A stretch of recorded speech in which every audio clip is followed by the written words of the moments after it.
పూరా local. BJP బాధ్యత కూడా పెరిగింది. కాంగ్రెస్ పార్టీ ప్రభుత్వం అధికారంలోకి వచ్చిన తర్వాత ఏ రకంగా ప్రజలకు ఇచ్చినటువంటి హామీలలో అమలులో వైఫల్యం చెందిందో, మోసం చేసిందో, వితండవాదం చేస్తుందో, తప్పుడు ఆరోపణలు చేస్తూ ఉందో, బురదలేటువంటి ప్రయత్నం చేస్తూ ఉందో, తప్పించుకునేటువంటి ప్రయత్నం చేస్తూ ఉందో మనం చూస్తూ ఉన్నాం. ఈ ఎన్నికల్లో కూడా ముఖ్యమంత్రి రేవంత్ రెడ్డి గారు 3 బహిరంగ సభల్లో మాట్లాడుతూ భారతీయ జనతా పార్టీ మీద అనేక రకాల తప్పుడు ఆరోపణలు చేశారు. అయినప్పటికీ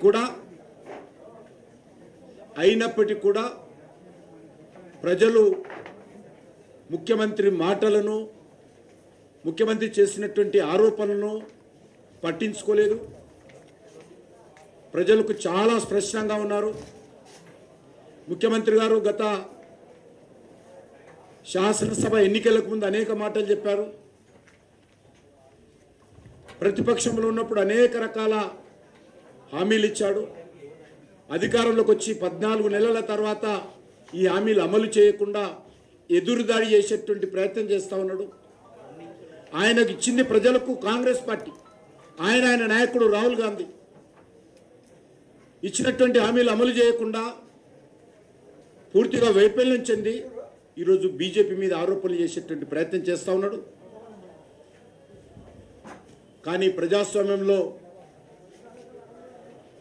ప్రజల తీర్పు ఏదైతున్నదో చాలా స్పష్టంగా ఈరోజు తెలంగాణలో మనకు కనిపిస్తూ ఉంది.